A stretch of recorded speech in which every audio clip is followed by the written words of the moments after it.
Boa noite, gente. Muito boa noite. Esperando aí.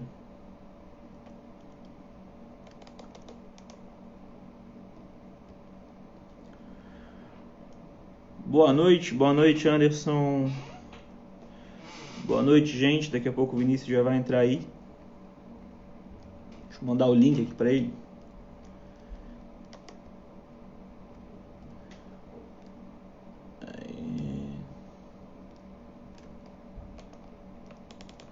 Aí o Vini entrou.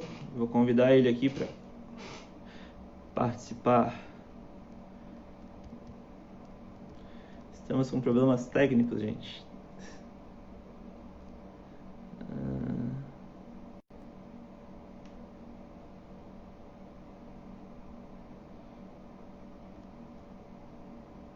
Só um minuto, gente.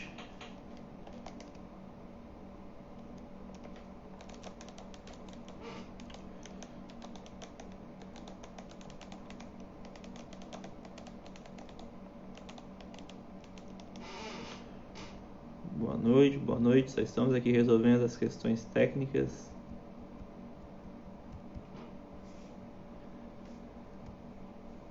Não estou conseguindo selecionar o Vini aqui. Que coisa. Aí. Esperando o Vini entrar. Fala. E aí, Vini, tudo certo? Boa noite, meu Certinho, querido. tá. Buenas, tá conseguindo ouvir? Tô conseguindo te ouvir sim. Já estamos aqui em 12 pessoas. 14. 14 dele. Isso aí, quero Mas... primeiro de tudo agradecer a tua presença aqui, né? Fala. Certo. E aí, Vini, tudo certo? E caralho. Boa noite, meu Certinho, querido. tá. Buenas, tá conseguindo ouvir? Parece que deu um. Voltou agora, de repente, eu vou colocar o fone Não, aqui. agora melhorou. É que eu tava automático ali também no, como é que se diz? Ali no Instagram Web. Ah, Que a câmera, entendi. que a câmera dele é melhor que a do meu celular, mas tá de boa. Eu acho que vai dar tranquilo agora. Tá, E o áudio tá bom? tá bom, pra mim tá bom. Tranquilo aí, Fechou. tá bom? O microfone tá conseguindo escutar, a galera tá conseguindo escutar. Beleza, perfeito aqui, valeu. Eita, só ajeitar aqui o fio. Quero boa noite para todo mundo, agradecer a todo mundo que tá assistindo aqui, agradecer principalmente o Vinícius. Esse aqui é o coletivo Todas as Vozes, né, que a gente pretende entrar somos todos pré-candidatos, somos todos coletivamente pré-candidatos. Eu, o Alex, a Júlia, o David, a Dani, a Maria Eduarda e a Júlia. Nós 7 somos pré-candidatos aí nesse coletivo. Que a nossa ideia é realmente que, caso a gente seja eleito, contamos com a ajuda de todos vocês para ser eleito, a gente realmente faça um mandato coletivo, onde vai ser um gabinete, né, vai ser um voto na Câmara, mas vai ser os 7 ali tocando o mandato junto, os 7 sendo vereadores juntos, né. O Vinícius é um grande amigo meu, conheço o Vinícius aí desde 2013, por Yeah. coincidência, desde 2013, né, que a gente vai falar muito sobre 2013 aqui. E ele é formado em História, mestrando em História. Se quiser se apresentar um pouco mais, Vini, fique aí à vontade, a palavra é sua. Obrigado, boa noite aí quem tá assistindo. Gil tinha um camarada. Na verdade, eu acho que até antes de 2013, hein, Gilton? É? Não sei, mas enfim, mas 2013 foi o marco temporal, a história do tempo presente do nosso tempo, né? Tem muita gente que defende, eu acho que aquilo foi uma tragédia, apesar de ter começado com com um bom intuito. Mas me apresentando como o Giltinho comentou aí, eu sou Vinícius, sou do PT aqui de Florianópolis. Hoje eu estou na pré-campanha do Cadu, mas assim, mas a gente sempre se ajuda coletivamente, porque o partido é um partido só, apesar das diferentes tendências e correntes, etc. E eu sou, como o Giltinho falou, sou mestrando na área de História pela UDESC, sou orientando do Reinaldo Lon, estudo ditaduras, algumas coisas específicas, né? São temas que se imbricam. Eu estudo ditadura chilena, como o neoliberalismo foi implantado no Chile através de um processo de profunda violência e analiso essas fontes através da imprensa, então também estudo imprensa.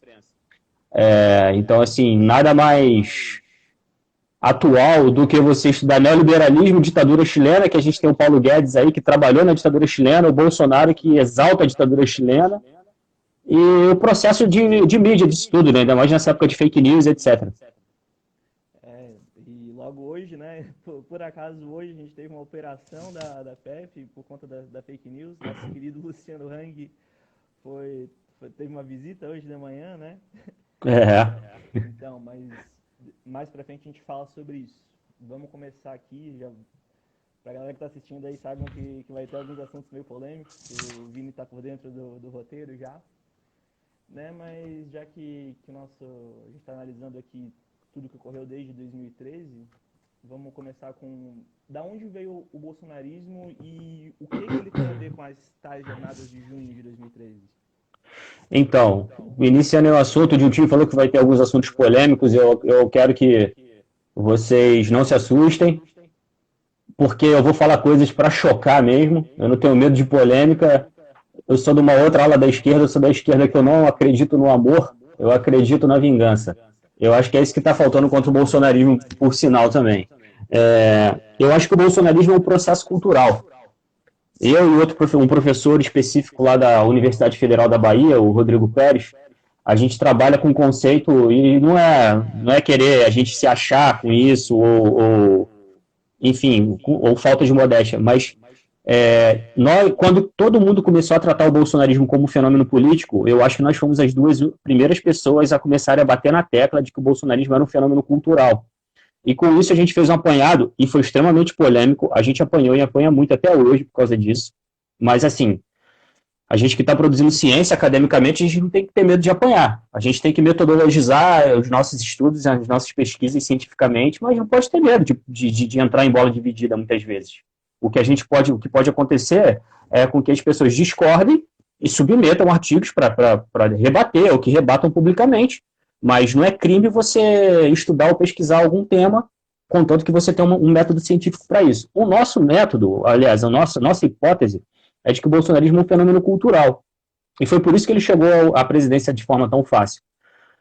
Bolsonaro por pouco não ganhou no primeiro turno. É bom que isso fique bem nítido. E por pouco não ganhou no primeiro turno, depois de 4 vitórias seguidas de um partido de centro-esquerda, que eu, apesar de ser do PT desde 16 anos de idade, meu pai ter ajudado a fundar o partido, eu não tenho, como é que se diz, eu não trabalho com a ideia com o PT como partido de extrema esquerda. O PT é um partido de centro-esquerda que no governo, do ponto de vista econômico, fez um governo muitas vezes de centro-direita, e que isso não é necessariamente uma crítica, eu queria que fosse mais aprofundado para a centro-esquerda, mas isso é para que a gente rebata quando algum surtado fale que o PT é comunista. Porque essas pessoas estão chamando o Fernando Henrique de comunista também, e não foi. Sim. Mas, enfim... O negócio tem muito comunista dentro do PT, né? Mas o PT não é comunista. Tem inclusive correntes socialistas dentro do partido, mas o PT tem uma responsabilidade que quando você governa, você está governando para a população inteira e não existe uma revolução no horizonte. Mas, enfim, voltando à questão cultural e à questão como o bolsonarismo apareceu, surgiu na sociedade. Gente, olha só, o Bolsonaro não fez campanha. É bom que a gente deixe isso nítido. A campanha do Bolsonaro foi relativamente barata, apesar do escândalo de fake news, e apesar de... Ele não fez uma campanha multimilionária, e ter tido muito caixa 2, lavagem de dinheiro, etc. O Bolsonaro eu costumo usar a analogia de que o Bolsonaro foi um tronco. Você está na beira do rio, você joga um tronco na beira do rio, esse tronco não afunda. Esse tronco, o Bolsonaro foi sendo levado até o Palácio do Planalto. Ele tomou aquela facada lá, que até hoje eu não sei se é fake, eu até acredito que seja, mas assim, a gente não pode afirmar, mas eu acho que mas eu não posso afirmar. Mas assim, o Bolsonaro foi aquele tronco jogado no leito do rio que ele foi sendo levado até Brasília. O cara não fez campanha, praticamente. Por quê? Porque as ideias do Bolsonaro eram palatáveis para a sociedade, entendeu? Antes do Bolsonaro surgir como candidato a presidente, o bolsonarismo já estava pairando no ar, e isso de forma cultural. Como essa guinada cultural foi sendo dada? eu costumo colocar como marco cultural de virada autoritária no Brasil. O Brasil sempre foi autoritário, mas o marco, aquilo assim, ó, o povão, as pessoas mais humildes, não, assim, tomaram gosto pelo autoritarismo. Foi um sucesso estrondoso que aquele filme Tropa de Elite fez. Ali todo mundo adotou o Capitão Nascimento como seu herói. O meu herói de criança, quem é torcedor do Vasco da Gama sabe que é o Eurico Miranda. Mas assim, o Bolsonaro, ele surgiu aqui dali, o Capitão Nascimento, a senha estava dada. E o Bolsonaro era um deputado vagabundo do baixo clero. Era um deputadinho fuleiro, fueca, não apresentava nada. Ele quase não foi eleito em 2010. Ele entrou pela como é que é aquele nome? Eu esqueço, pelo coeficiente eleitoral, cara. O cara não fez votação mínima para entrar assim. E isso era o Bolsonaro. E dali o que se viu em diante foi um processo pesado de negação da política. Como começou esse processo pesado de negação da política? Um novo humor, que a partir de 2008, que teve a crise nos Estados Unidos, a grande crise do novo crash da Bolsa de Valores, ali surgiu uma coisa chamada alt-right, a direita alternativa, que no Brasil isso foi surgir em 2013 com o movimento Brasil Livre, essas coisas. Mas era aquela direita engraçadinha que questionava o politicamente correto. Alt-right, Tea Party e etc. Foi um ano que o Bush saiu e entrou o Obama.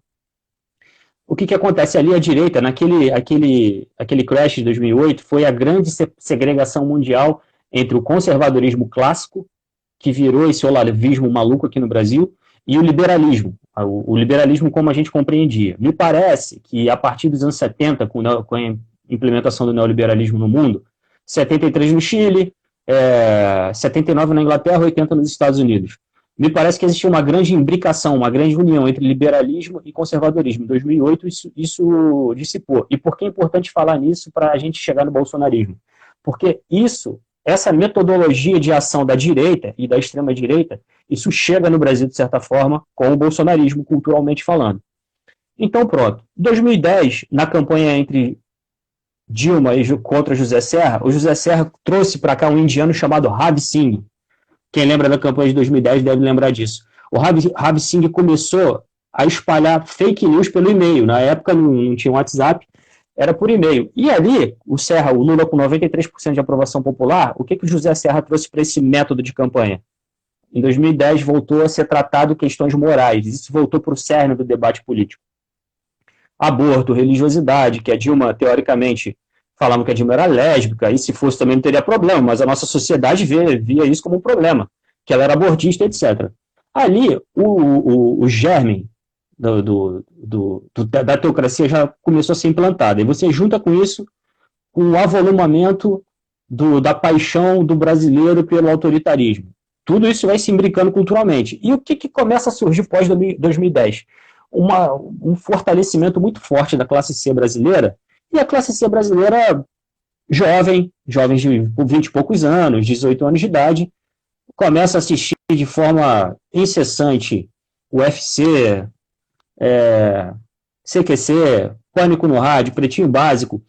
E esses programas deixaram de ser programas apenas programas de humor e passaram a fazer política. E política extremista. É só a gente parar para analisar o que foi o Pânico no Rádio na época do bolsonarismo.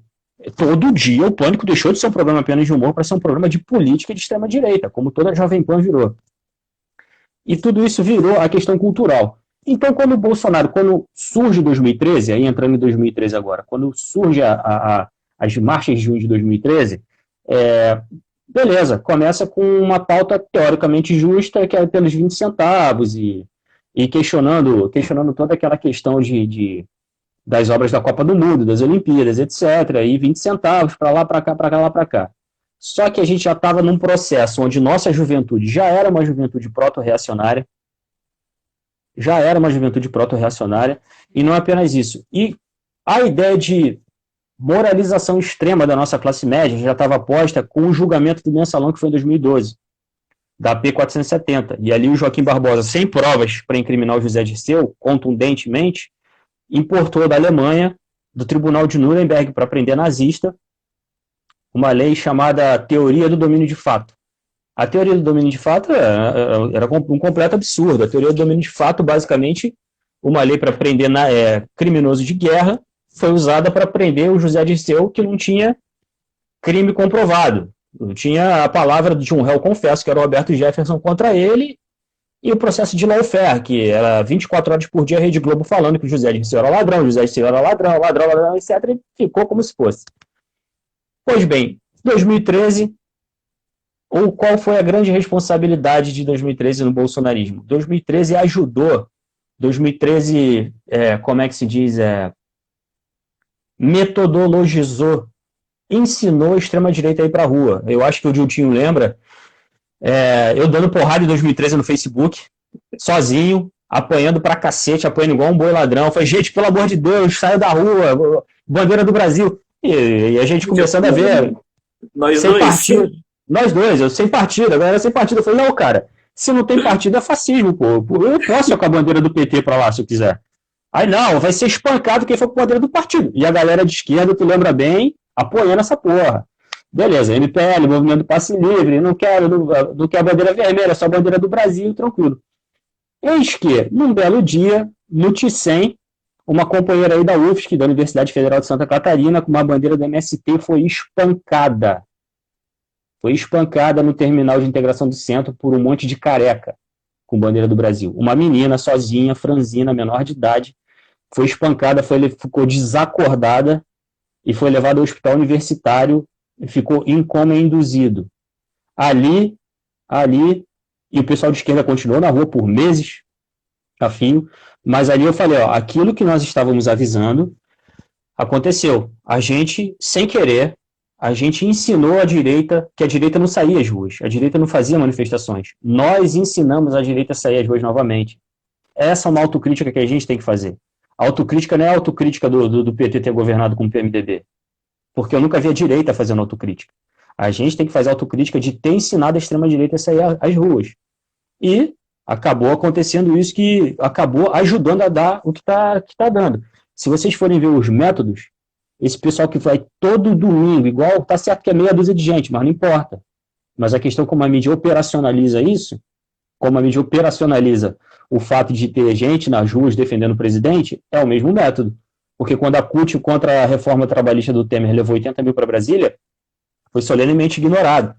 Agora, quando vão 80 pessoas para o cercadinho do presidente todo domingo, no meio de uma pandemia, severamente mencionado na imprensa. Então, assim, foi um método, 2013 foi um método de levar a extrema-direita na rua. E aí, tem uma outra questão, que é a questão também global. A gente falou aqui no início da pergunta, Diltinho, que basicamente 2008 foi a segregação entre liberalismo e conservadorismo. Esse conservadorismo pendeu para a extrema-direita. E a gente vê que não é uma coisa só do Brasil. O que você viu foi na Ucrânia, o Euromaidan, por exemplo. Quem ganhou o poder na Ucrânia foi a extrema-direita. O Daesh, o Estado Islâmico, ele surgiu primeiro na Líbia para derrubar o Gaddafi. E a Líbia, que era o país que tinha o maior IDH do continente africano, hoje voltou a ter escravidão. Voltou a ter venda de escravo na Líbia. O Egito, por exemplo, na primavera lá árabe, onde derrubaram acho que é o Mubarak, derrubaram o Mubarak no Egito. O governo que entrou foi um governo teocrata que fuzilou mais de 80 pessoas em uma semana de governo. Então, assim, esse aprofundamento da extrema-direita não é um fenômeno só brasileiro, é um fenômeno global. Mas o que acontece que é diferente no Brasil, eu acho que a questão cultural aqui que me parece, não quero ser leviano, mas me parece que a população aqui tende a concordar um pouco com isso por questões religiosas e tradicionais e muito da zoeira também. Esse cara tá zoando, eu gosto do que ele fala, etc. Mas, enfim, eu acho que a nossa primeira questão é mais ou menos essa. Esse é o panorama geral, entendeu? Entendi. Muito bem. Lembrando para a galera que tem o espaço ali de perguntas e tal, que se alguém já quiser ir colocando alguma também. Seguindo aqui o nosso roteirinho, né? O que a gente podia ter feito para evitar o Bolsonaro e o bolsonarismo? A gente no sentido, né, da esquerda, dos movimentos sociais e tal. Olha, Gilson, ou até mesmo o PT contra o governo, né? Cara, eu acho que aí entram algumas questões complexas, porque As pessoas falam que o PT saiu das bases, só que, por exemplo, as bases mudaram, entendeu?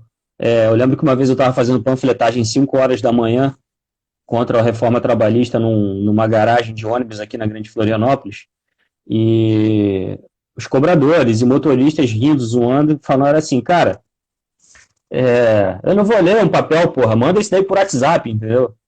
E eu fiquei rindo ali também, cara. O cara me deu um esculacho, eu fiquei rindo, eu falei, pô, cara, faz sentido, entendeu? A gente tem que voltar a entender o que é base, por exemplo. O que é base hoje em dia? O que é uma base organizada? A gente está falando de uma nova perspectiva de individualismo total, onde o sindicalismo está completamente perseguido, e foi perseguido em grande parte por essa nova esquerda também. É outra coisa que a gente tem que lembrar. Essa esquerda mais jovem tem ojeriza a questão do sindicato, muitos deles. Entendo por quê, porque muitas vezes sindicatos são cooptados, mas é melhor, o pior sindicalismo é melhor do que não ter sindicato, entendeu? O pior dos sindicatos é melhor do que você não ter nenhum, essa é a questão. Então a gente tem que entender o que é base, o que é uma base de trabalhador hoje em dia, se grande parte, se mais da metade da população praticamente é trabalhador individualizado, precarizado e autônomo. Qual é a base social dele? Acabou que a base social das pessoas é a igreja. Aí a pessoa fala assim, mas a esquerda são do subúrbio. Cara, não é que a esquerda são do subúrbio, é que a igreja está no subúrbio porque ela é formada por suburbanos e pessoas periféricas. Eles estão lá, eles voltam do trabalho para suas casas, eles moram ali, entendeu? Agora, você vai pegar um estudante da UFSC e você vai botar ele para ficar dentro da comunidade do Siri e vai botar uma banquinha para ficar lá politizando as pessoas? Você não vai. Isso é irreal. As pessoas quem fala em voltar às bases, na verdade, que é uma política dos anos 70, dos conselhos eclesiais de base. O que, na verdade, também era a base que a esquerda fala hoje em dia, que a esquerda tem que voltar à base, na verdade, as pessoas querem uma nova moral religiosa, só que trocando o neopentecostalismo pelo velho catolicismo das SEBs. Pronto, é muito simples de compreender isso. Como é que você vai politizar uma base de pescador hoje em dia? É papel de um partido politizar pescador? Pode ser. Eu posso me aproximar do pescador, mas a probabilidade de eu tomar a remada na cabeça, porque o cara vai falar, sai daqui, comunista, sai daqui, seu petista do caralho. Você está sendo oportunista. E muitas vezes o partido vai estar sendo oportunista mesmo. Entendeu? Então a gente tem que primeiro compreender o que é base no século XXI, no ano de 2020. Agora, isso para a gente compreender o que o PT poderia fazer, que tem muita gente que fala, não, o PT poderia ter politizado a população. Cara, sim, beleza. Aí tem como exemplo a Venezuela. As pessoas que falam que o PT deveria ter politizado a população criticam a Venezuela de autoritarismo, muitas delas. Chamam Maduro de ditador. É ou não é? Já chamava Hugo Chávez de ditador em 2012 e 2013. Então, assim, é só para a gente ver como a crítica é muito fácil. É muito fácil você criticar. Mas você pensar, raciocinar o que tem que ser feito para que a gente consiga vencer a extrema-direita, ninguém está fazendo, porque, na verdade, as pessoas querem confete, as pessoas querem likes, etc. Por isso que, às vezes, quando eu vejo um post meu viralizando, e eu falando coisas extremamente duras e muito agressivas, às vezes, eu fico assim, pô, cara, é bom isso, porque eu tô falando coisa que tá fugindo do que todo mundo quer ouvir. Eu tô falando justamente que ninguém quer ouvir. E tem gente que tá apta, tá aberta a ouvir isso. Então, assim, por que eu não critico a esquerda de forma sectária? Eu critico para que a gente consiga crescer, progredir, e a gente consiga combater a extrema-direita. O que eu acho que o PT poderia ter feito, eu acho que, assim, o que criticariam de defeito do PT era o que ele deveria ter feito. Deveria ter sido menos republicano, por exemplo. Eu acho, sinceramente, que o PT não era para respeitar a lista tríplice de PGR. O Bolsonaro não respeitou e o Aras está defendendo ele. O Fernando Henrique não respeitou. O Fernando Henrique deixou um mesmo procurador durante 8 anos, o Geraldo Brindeiro, que era conhecido como engavetador-geral da União. O PT botou Roberto Gurgel, botou Janot, que é tucano, Roberto Gurgel, que é tucano, e os caras não deixaram o PT governar, praticamente. Cara, o Rodrigo Janot mandou uma denúncia para Dilma de maus tratos a animal, cara. Que é assim, tem noção do ridículo que é isso? Então, assim, eu acho que como a gente foi extremamente republicano, por exemplo, entre 2006, principalmente, quando começou a operacionalizar a rede de fake news por e-mail, trazido pelo Brasil pela campanha do senhor José Serra, começaram a proliferar sites de pós-verdade. E alguns sites eram financiados, isso ficou claro, eram financiados pelo governo Alckmin de São Paulo. Espalhando, aí dali começou a espalhar a notícia de que o Lulinha era dono da Friboi, de que o Lulinha era dono da Oi, de que a Exalc, aquela escola da USP do interior de São Paulo, era a residência do Lulinha. E o PT nunca processou. E o PT não processou, e a gente sabe por quê, porque grande parte do partido do PT é formado por pessoas que foram perseguidas durante a ditadura. Essas pessoas que eu tenho muito respeito, que elas merecem ser muito respeitadas, mas que já têm uma certa idade, por elas terem sido perseguidas na ditadura, elas sofrem aquilo que eu chamo de democratite aguda, uma inflamação. A pessoa não admite interferência na liberdade de expressão. Então, assim, o cara estava aviltando a família do Lula e o PT não processava. Porque senão aquilo dali não, é a liberdade de expressão do cara. Então, assim, essa bola de neve, esse clima de libertinagem, de que tudo podia no Brasil contra o governo, tudo pode contra o poder, tudo pode contra o Lula. Lula virou analfabeto, o Lula não processava, o Lula é um doce. Tudo isso podia, entendeu?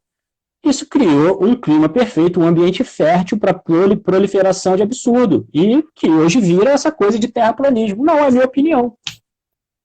É a minha opinião, entendeu? Então eu acho que, assim, por que eu estou dizendo que a esquerda poderia ter feito? Porque eu sou a favor da hegemonia, de questões de hegemonia cultural. Eu gosto muito de ler Gramsci. Gramsci fala muito nisso. Não adianta a gente vencer só na política, a gente tem que vencer nas consciências, a gente tem que ter hegemonia cultural também. E é necessário que a gente volte a pensar em hegemonia cultural. A gente tem que voltar a ser interessante para as populações mais pobres, para os trabalhadores, para a classe média trabalhadora. A gente tem que voltar a ser interessante culturalmente, desde a música até a arte, até a forma como a gente fala. Enfim, a gente vai entrar lá na frente já sobre o assunto Felipe Neto, que eu acho que é um tema sensível da nossa época, e que diz respeito a essa questão de hegemonia cultural, entendeu? A gente tem que voltar a dialogar com a população. E dialogar com a população não é eu chegar no ponto de ônibus e convencer o cara a votar no Lula. Não. Eu simplesmente conseguir fazer com que as minhas ideias sejam ouvidas por ele. Sacou? E que quando ele fala alguma ideia para mim, eu posso achar absurdo, mas que eu saiba rebatê-lo de forma categórica, de forma contundente, sem acusacionismo, sem chamá-lo de fascista, disso e daquilo. Ele pode ser um fascista, eu posso estar dentro de mim achando que ele é um fascista, mas eu tenho que dialogar com essa pessoa. Como? É uma questão. Enquanto a gente não voltar a hegemonizar a sociedade culturalmente, como a esquerda hegemonizou na época da ditadura, a cultura brasileira popular na época da ditadura era quase toda de esquerda. E isso ajudou a criar uma sociedade civil pujante nos anos 90, dos anos 2000, dos anos 2010. 2010 começou a descambar. Se a gente não voltar a ser interessante culturalmente, não vai adiantar só a gente fazer política. Não vai adiantar. Isso aí, quero agradecer as média de 40 pessoas que estão assistindo a gente aí, bem bacana ter esse número. Lembrar vocês também que tem ali o campo das perguntas, caso tiver alguma, e para a gente continuar aqui o papo com o Vini, a gente tem criticado muito uma tal esquerda aí, ou esquerdas que tem aí. O que é o esquerdismo, né? Como é que o esquerdismo afetou o bolsonarismo? Cara, então esse é um tema muito interessante, porque ontem o Ciro Gomes fez uma declaração que é um tema que muita gente de esquerda anda criticando, que é a questão do identitarismo. Só que as pessoas têm usado identitarismo como palavrão, entendeu? O identitarismo, isso, porque o movimento negro, porque o movimento feminista, etc, etc, etc. Enfim. E por que isso entra na questão do esquerdismo? Como nós perdemos o diálogo com a sociedade, e a gente perdeu o poder de hegemonizar, o poder de nós criarmos as nossas pautas. Por exemplo, quando a pessoa chamou o Lula de ladrão, quando a pessoa falou que o Lula... e aí teve um caso clássico de esquerdismo acontecendo semana passada. O Lula deu aquela declaração lá infeliz sobre... Ainda bem que o coronavírus chegou... Beleza. Todo mundo sabe que o Lula não falou aquilo porque ele estava de fato torcendo. O que a pessoa tem que ter sagacidade, o esquerdismo deveria ter a sagacidade para tratar o Bolsonaro desde lá do início, tratar a imprensa desde lá do início. Cara, a gente não pode ficar só apanhando, a gente não tem que ficar na defensiva. Quando alguém acusa a gente tem que ir para a ofensiva. Pô, o Lula falou ainda bem que veio o coronavírus. Pô, primeiro que ele não falou isso, a gente sabia que ele não quis dizer isso. Depois, qual a moral da frase dele? O que ele estava falando? Ele estava defendendo o SUS, certo? Ele estava defendendo o SUS porque o seu governo está criticando o SUS. Tá criticando, não, tá acabando com o SUS. O seu governo tá relaxando o isolamento. Entendeu? Então você muda a pauta. Aí o cara vai ver, quem vai ficar na defensiva é ele. Entendeu? Então é uma questão meio que de malandragem política mesmo. Tipo, não. Pera aí. Você tá acusando o Lula,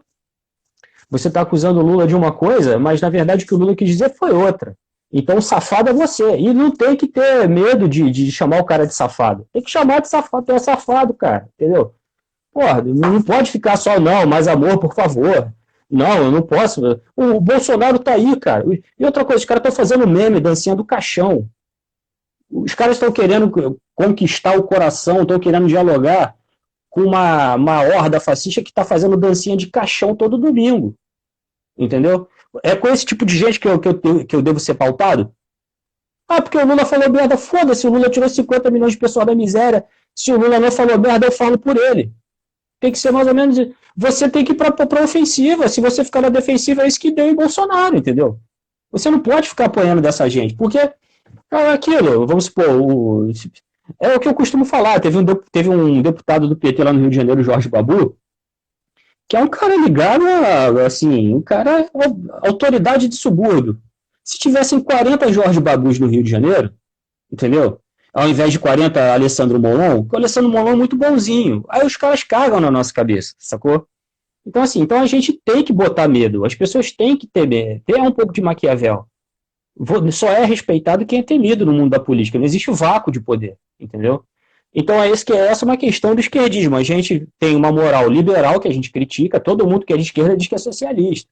Mas a moral ética, o moralismo é completamente liberal, entendeu? Aí hoje o Lula falou outra coisa que virou polêmica. O Lula falou que ele era um pobre da senzala. Pô, pronto. Cara, o Lula, assim, aí virou, aí tá a esquerda toda dando porrada no cara. Meu Deus, cara, ele tá querendo falar a questão de senzala. Porque, assim, muita gente, o povão, não tá cagando, tipo, o que é pobre da senzala? O cara tá voltando lá no Gilberto Freire, lá nos anos 40, entendeu?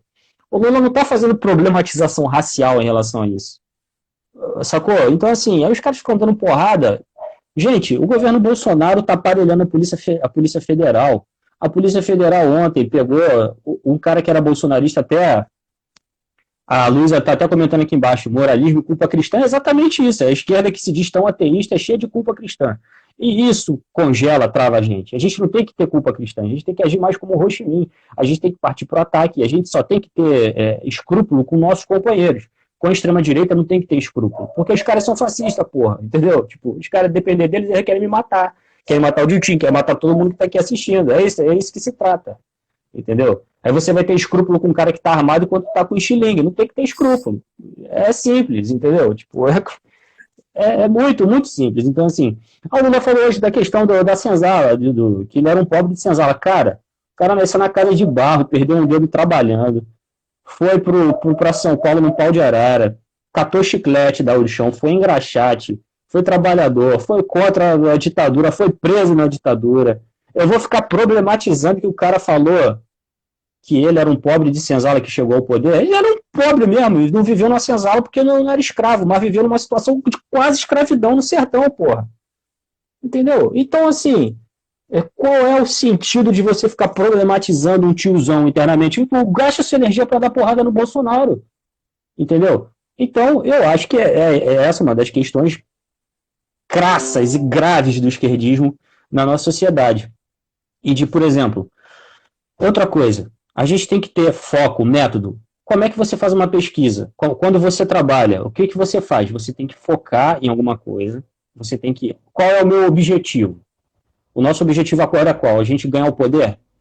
Existem condições de nós ganharmos o poder, assim, em Florianópolis? Eu acho que em Florianópolis, talvez, com uma frente ampla, a gente tenha. Talvez. Difícil, mas pode ter. Agora, por exemplo, no Brasil em 2022, tem como? Então, pode ter, mas assim, qual é o primeiro objetivo? Não é derrotar o fascismo? Então vamos derrotar o fascismo. Depois a gente fica dando porrada internamente. Depois a gente volta a se comer de pau, entendeu? Depois, é como eu tava sacaneando, depois de 2002 eu volto a ser hater do Felipe Neto. Por enquanto, faz de conta que ele é um pracinha, subindo da FEB, subindo o Monte Castelo na Segunda Guerra Mundial lá na Itália, dando tiro em soldado do Mussolini. É um pracinha, tá? Deixa aí, dando porrada, cara.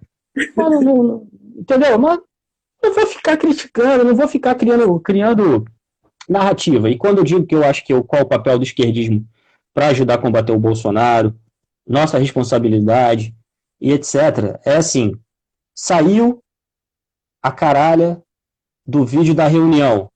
Que tem a tábua redonda do reator, aquilo ali era a tábua quadrada, entendeu? Só lá, a reunião da tábua quadrada lá, só cracudo ali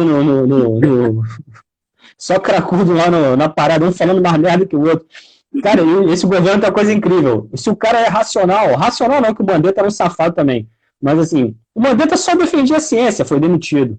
Nossa Peste só defendia a ciência, foi demitido. Se falar uma pá de merda igual o Weintraub, Bolsonaro já tá querendo botar o maluco para ser prefeito de São Paulo. Então, assim, é muito fácil você ser um sucesso, um case de sucesso no governo. A gente vai ter um astronauta falando que a Terra é plana daqui a pouco, né? Pois é, mas assim... Mas aí eu acho que vai ser, pelo menos, vai ser coerente com o governo, né? Tipo, a partir do momento que eu tenho, já pensou ter um Newton no governo? O Isaac Newton, porra, aí vai tá tudo errado. Agora, assim, mas aí que saiu a porra do vídeo, cara, aquele vídeo é contundente, aquele vídeo é um passeio no Código Penal. Ah, mas não tem prova contundente. Foda-se que não tem prova contundente, cara. Quando foi com a Dilma não tinha prova contundente, chamaram a mulher de bandida. Pedalada fiscal descobriram que crime de, como é que se diz? Crime de responsabilidade não é crime, não derruba presidente, porque não existe crime de responsabilidade. Aí derrubaram a mulher por conjunto da obra. Aí chegou o Lula foi preso por domínio de fato e eu li o processo do Lula, cara, me esqueci o nome da palavra-chave que o Moro usou para condenar. Não vou lembrar. Não sei o que indefinido. O método, não sei o que indefinido, enfim, alguma coisa indefinida, origem, materialidade indefinida, porra assim, ou seja, não tem prova. Aí ele botou um nome bonitinho, uma frase bonitinha pra isso. Mas foda-se, o Lula, aí tu vai hoje no ponto de ônibus conversar, o Lula é corrupto e pronto. Quando sai o vídeo do Bolsonaro, o que os influencers de esquerda, fatos indeterminados, a Emília hoje comentou, o que os influencers de esquerda fazem? Não tem prova. O Moro é ruim de prova.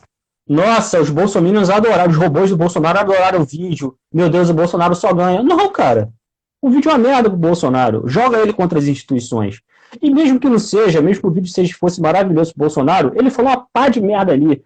O Paulo Guedes lá, aquele vagabundo lá. O Paulo Guedes é pior que o Bolsonaro, cara. Porque ele é o Bolsonaro, ele é o que tem maior consonância com o Bolsonaro, só que ele sabe falar. Então, isso é um perigo. Aí, assim, Paulo Guedes falou que se foda pequeno empresário, microempresário, MEI e tal. E os caras, ao invés de falar isso e trabalhar isso, e criar uma narrativa, criar uma pauta, não, fica igual ó céus, ó vida. Porque o Bolsonaro só ganha, porra, porque ele só trapaceia. Ele só ganha porque ele bota quem ele quer na Polícia Federal. É isso que a gente tem que apontar. Não tem que a gente ficar acuado. Aí eu falei semana passada, gente, olha só. O Celso de Mello está há 30 anos no STF. O Celso de Mello está no STF há mais tempo do que o Bolsonaro. Aliás, há tanto tempo quanto o Bolsonaro está há tanto tempo quanto... Na Câmara. Na Câmara. Não, ele ganhou para vereador no ano que o Celso de Mello virou ministro do STF. Ou seja, os 46 pessoas que estão assistindo a gente, quando o Bolsonaro, ele roubava, está no processo militar dele, o Bolsonaro roubava, vou olhar até aqui no meio da câmera, o Bolsonaro roubava paraquedas, desviava por uma veinha lá da favela de Rio das Pedras, fazia mochila. O Bolsonaro tentou explodir a adutora do Rio Guandu. Isso é terrorismo, a adutora do Rio Guandu, para poder ter aumento de salário. Quando o Bolsonaro estava fazendo isso, o Celso de Mello já era ministro do STF. Vocês acham que o cara desse está lá 30 anos lá em Brasília à toa? Mais de 30 anos. O cara não tem poder nenhum, é um otário. É um bobão, é um bocó, é um cuzão, é um bobo alegre que nem um apresentador do Pretinho Básico. Estão achando que ele é isso. Mas eles vivem em outro mundo também, né, cara? Eles, assim, é outra coisa a vida desses caras, né? Mas esses caras, eles têm todo o dossiê da República. O Celso de Mello deve saber que horas eu fui no banheiro hoje, entendeu? Assim, tipo, ele deve saber o quantos baseados a galera apertou hoje. Ele deve saber, entendeu? Então, assim, quando o Celso de Mello vai para cima do Bolsonaro, fica todo mundo assim, nossa, o Almirante Heleno vai botar a ditadura no Brasil, que não sei o quê, cara, isso é um jogo de xadrez político. E hoje, assim, o Celso de Mello moveu uma peça e jogou a isca. O Almirante Heleno mordeu a chumbada da isca. Respondeu de forma completamente autoritária, como é que se diz, que a República, que não ia aceitar isso, que do lance do celular, etc. Era aquilo que o Celso de Mello queria ouvir. Ó. É isso mesmo que eu queria ler. Então vocês estão dispostos a dar um passo na frente do autoritarismo e fez na sexta-feira, esperou o final de semana inteiro de fake news e, hoje deflagra a operação, junto com o ministro Alexandre de Moraes, das fake news, e vai na casa da Sarah Winter, e vai na casa do Luciano Hang, do velho da Van, e vai na casa do dono da Smart Fit. Olha só, se eu ver algum de vocês aí na Smart Fit, eu vou ficar puto, hein? É pra boicotar. Mas assim, que nem na van eu só entro na van que é quando eu vou lá no banheiro pra dar uma barrigada, mas comprar porra nenhuma na van não, pelo amor de Deus. Olha só, mas aí o cara vai e deflagra, ou seja, cara, esse pessoal que tá lá também, Alexandre de Moraes, ele era de fato advogado de processos do PCC. Não é à toa, cara. Pelo amor de Deus, gente. Entendeu? Então, assim, então essa questão de narrativa, que é o que é fundamental, é o fundamental na nossa sociedade. É narrativa, hegemonia. A gente tem que ter, a Paula aqui comentando, academia tu nunca vai me ver, você também, Paula, idem, você nunca, quem me vê na academia, eu deixo aqui a procuração por um tio inscrito, pode me dar 3 tiros e não liga pro SAMU, eu jamais vou pra academia, vou fazer exercício em casa, mas não vou entrar nessa porra não, ainda mais agora com pandemia, mas enfim. Mas é isso, então a gente tem que ter calibrada a nossa narrativa, a gente não pode nunca, e não se trata de ser fla-flu, de querer ganhar sempre. A gente pode perder e admitir erro, não é feio isso, tem que ter humildade. Não, é verdade, eu posso estar errado. Mas aí, quando a gente está tratando, aliás, de você pautar contra o fascismo, você tem que formar a sua pauta, você não pode se colocar em posição defensiva. Você tem que atacar e contra-atacar sempre. Você jamais pode abrir a guarda para eles. Né, quem te segue no Facebook já sabe do que tu fala, e quem não segue eu aconselho muito a seguir o Vinícius lá no Facebook, porque os textos dele realmente são ótimos. Vinícius, tu fala muito que a gente tem um problema estético, né? Além de todo problema político e tal, né? A gente tem um problema estético que encaixa no problema político. Conta um pouco pra gente sobre isso aí. Cara, essa é outra questão que eu venho trabalhando também junto com o professor Rodrigo. Além da questão cultural, a questão estética que está completamente interligada. Quando eu falo em questão estética, eu acho que tem que ficar muito nítido para que as pessoas não confundam, né? Não confundam as coisas. A gente não está falando em estética pessoal, a gente não está falando, não é a questão da autoestima da pessoa, não é a questão da forma como uma pessoa humilde se veste, sem dinheiro. Entende? Não é isso. As pessoas confundem.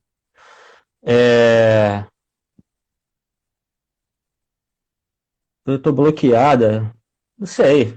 Só bloqueio gente que tá enchendo meu saco mesmo. Desculpa. Depois eu até revejo. Desculpa mesmo.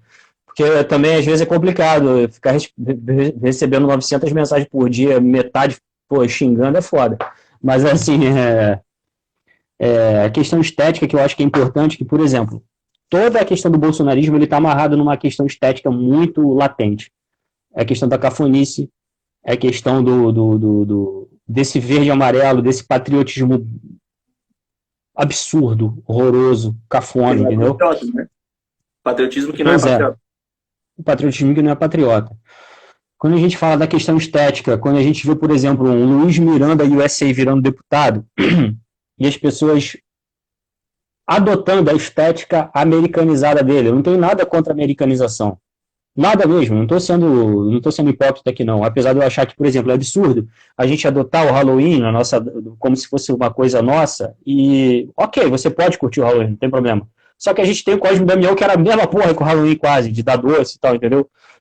Isso eu acho sinceramente absurdo.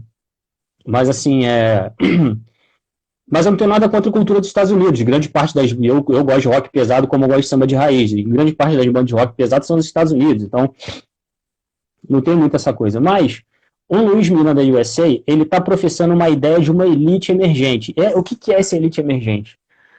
É essa nova elite da teoria da prosperidade dos Estados Unidos. É essa classe média do combo. Essa coisa do UFC. Essa coisa entendeu? Então, quando essa estética impregna no nosso modo de vida, no nosso método de vida, na forma como a gente anseia culturalmente o que é felicidade pra gente.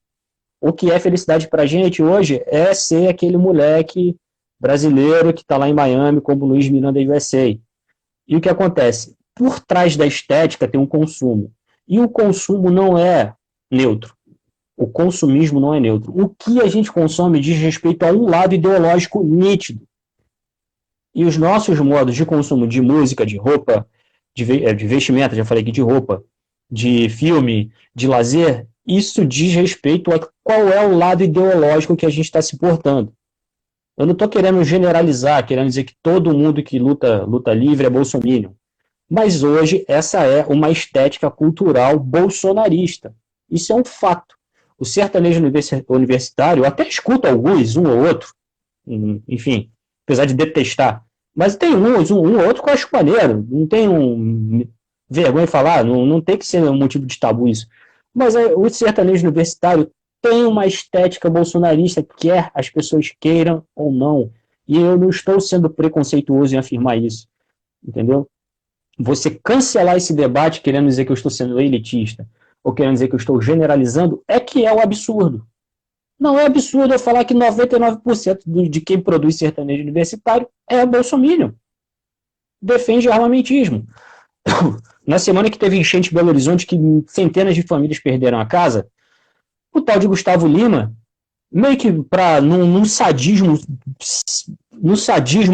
absurdo, publicou uma notícia falsa, uma notícia assim, uma falsa comoção. Nossa, as famílias estão perdendo casas, ele não doou porra nenhuma. E o outro post dele foi tirando foto na frente da mansão dele. Isso tem uma estética sádica, bolsonarista interligada.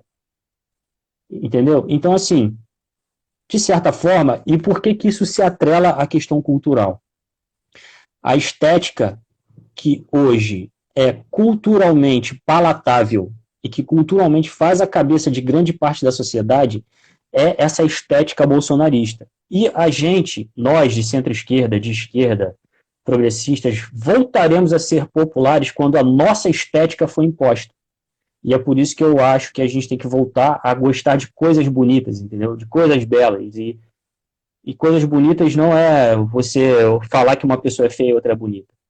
Uma pessoa, para mim, um bolsominion é horroroso. E eu até sacanei lá no Facebook que tem gente que não entende. Às vezes entra um cara, uma mina, um bolsonarista lá me sacaneando, eu debocho assim, maluco, não discuto com gente feia. Às vezes a mina é crossfiteira lá, com o corpão, caralho. Eu falo assim, ó, sai daqui, não gosto de gente feia, não.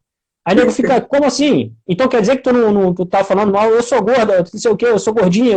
Não tô falando de você pra mim é linda. Pra mim, essa mina bolsonarista aqui é horrorosa, é feia. A estética dela pra mim é horrorosa. Não serve, entendeu? É isso que eu tô querendo dizer. A gente tem que tripudiar, debochar, ser escroto, ridicularizar a estética bolsonarista. É isso. Entendi. E, né, a gente já comentou algumas vezes aqui na live sobre, mas, assim, né, e entra nesse lance do ser pautado pelos outros, né? Fala pra gente sobre esse lance aí do Felipe Neto querendo pautar a esquerda, de estar à esquerda, ou querer ser de esquerda até. Cara, se ele quiser ser de esquerda, maravilhoso. Eu recebo de braços abertos. Ô, Felipe Neto, se quiser vir aqui em casa pra gente tomar uma cachaça, chega aí. Mas, assim, a gente não tem que sair também achando já que ele... É isso aí, ó. Marcelo Caetano comentou aqui, ó. Tati quebra-barraco é linda. Luana Piovani é feia pra caralho. É isso mesmo, Caetano. É essa porra mesmo aí. Tati quebra-barraco é linda, ó. Maravilhosa. Linda. Agora, a Luana Piovani eu também acho feia pra caralho. É isso aí que a gente tem que ter cara de pau pra falar isso mesmo, entendeu? Mas no fundo, tu pode até não achar. Para a sociedade, a gente tem que botar que é isso. Entendeu? A gente tem que pautar essa porra. Agora, assim, o que tu tinha perguntado mesmo? O lance do Felipe Neto. Isso. Felipe Neto é o seguinte. Felipe Neto, ele vem, me parece que diferentemente da Anitta e de outras celebridades, é importante a gente falar em celebridade, porque celebridade é a ponta da corda da hegemonia cultural que a gente vem falando desde o início. E é bom destacar que o Felipe Neto deixou de ser uma subcelebridade e ele já é de fato uma celebridade, né? O cara tem 40 milhões de seguidores. Eu acho que nos Estados Unidos não deve ter youtuber com 40 milhões de seguidores. Eu tô falando sério. Talvez tenha, mas eu acho que não tem. Depois eu vou até puxar aqui ver quem são os maiores, as pessoas com maior quantidade de seguidores do mundo, etc. Mas enfim, o Felipe Neto me parece que, diferente de outras subcelebridades e celebridades, ele vem de forma mais consistente, tendo uma guinada progressista. Ele não é obrigado a ser petista. É isso que eu falo, ele não é obrigado a ser socialista. O cara, ele tem todo o direito de não gostar do Lula, de não gostar do PT. E ele não vai ser um canalha por isso. Porém, as atitudes dele enquanto uma pessoa com 40 milhões de seguidores é que vão dizer por ele se ele é um cara que está sendo correto ou se ele está sendo um safado. E me parece que, diferente de outras pessoas que são oportunistas, ele vem desde 2018 dando essa guinada, desde o assassinato da Marielle especificamente. Quando assassinaram a Marielle, o Felipe Neto foi uma das primeiras celebridades a se posicionarem veementemente contra aquilo. Teve aquela questão do Crivella, de proibir a história em quadrinho lá, HQ, acho que foi na Bienal do Livro do Rio, a proibir que tinha dois homens se beijando na capa, e o Crivella, antes de censurar, o Felipe Neto usou o dinheiro dele para comprar e distribuir aquilo, etc. Ele se anteveio a uma censura prévia, aliás. E me parece que a questão da Marielle pegou muito pesado para ele, porque a Marielle foi assassinada por uma milícia no Rio de Janeiro, e o Rio de Janeiro hoje está a cavalgada da milícia no Rio de Janeiro, está muito intensa, porque ela se aliou a uma facção criminosa no Rio, o Terceiro Comando, que é o que está dando no que o pessoal chama de bandido de Jesus, que é que tem expulsado homossexuais, tem expulsado praticantes de religiões espíritas, está começando a perseguir católicos das comunidades, etc.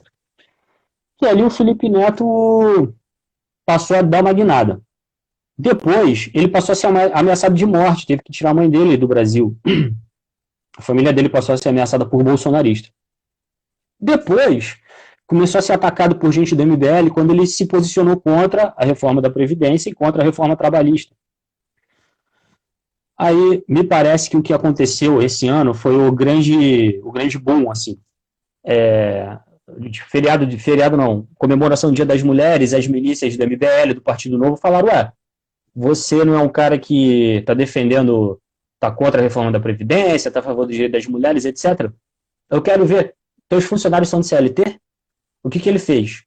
Todos os funcionários dele são do CLT, e no Dia das Mulheres ele baixou uma portaria na empresa dele, que todas as mulheres vão passar a ter,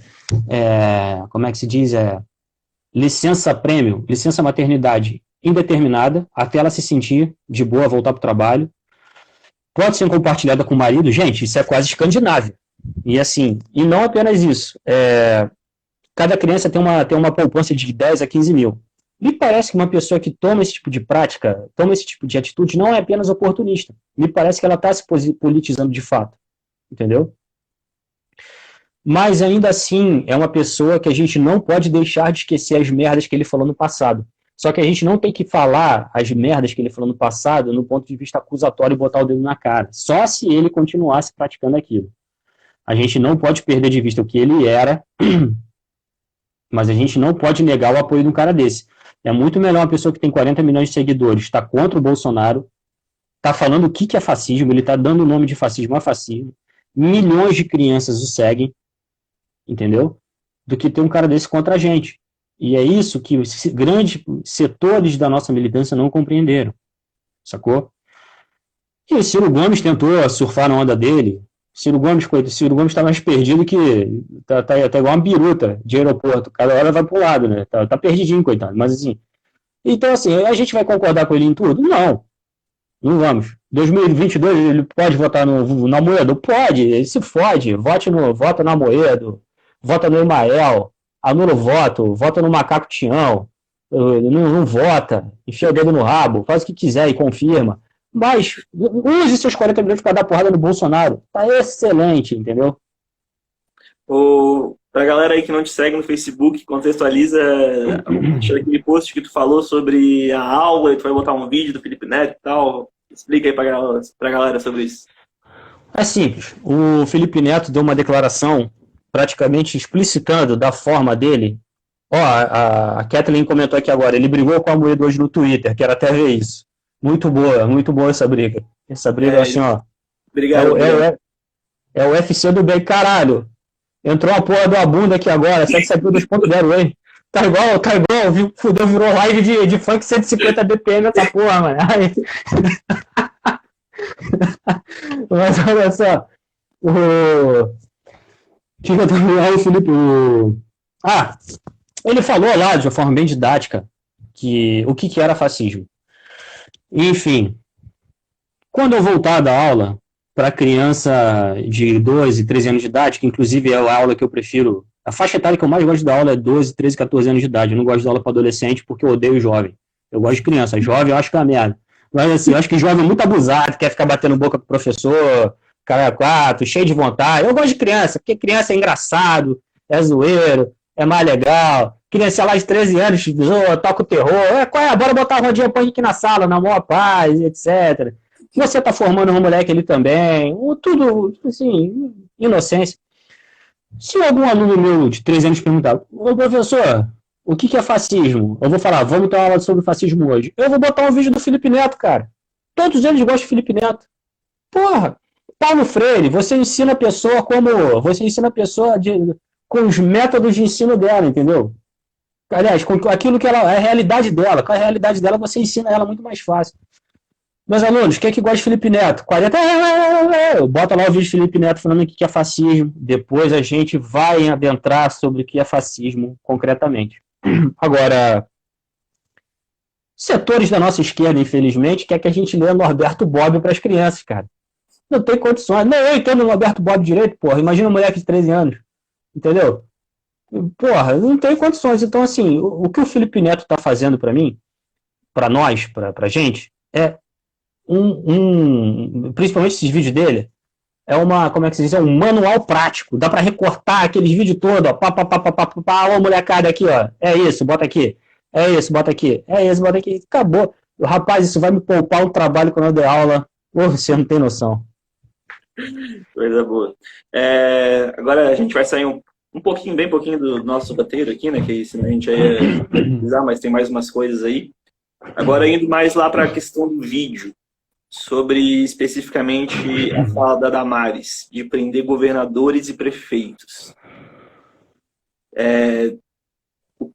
O que isso representa, de fato? Isso mostra que a gente está, de fato, num governo fascista, assim, separado e tal? Os prefeitos e esses governadores deveriam estar fazendo algo a respeito e não estão? O que tu acha disso aí? Cara, isso é muito complicado. Isso é muito complicado porque eu estava assistindo uma live do Marcelo Freixo com o Haddad, muito boa por sinal, Foi uma das lives, sabe que eu era muito crítico ao Freixo, sempre fui, e fui crítico ao Haddad até determinado momento, mesmo sendo do PT, porque o que me irritava no Haddad era a questão extremamente polida dele, ele ser muito amigo do Fernando Henrique, mas foi uma das melhores lives que eu já assisti. E o Marcelo Freixo fala uma coisa categórica. O Marcelo Freixo fala que o Bolsonaro não é o presidente da República. Ele é um ditador que foi eleito. O Bolsonaro, ele tem a mentalidade de um ditador. O Bolsonaro é um ditador, gente. Ele não tem o poder ditatorial ainda, mas ele é um ditador. É da vontade dele ser um ditador. Bolsonaro idolatra Trujillo. Trujillo, para quem não sabe, foi um ditador de um país da América Central, acho que da República Dominicana, que dava a carne dos filhos dos militantes socialistas para eles comerem, matavam os filhos e dava a carne dos filhos para eles comerem. Esse é o Trujillo. 25 Esse- segundos restantes. Hã? A gente tem 20 segundos restantes. Vai cair. O Instagram Depois derruba. tu volta? A gente volta em seguida. Beleza. Vai cair, a gente vai voltar. Mas o Bolsonaro, ele idolatrava Trujillo, idolatrava General Stroessner, que era pedófilo no Paraguai, Pinochet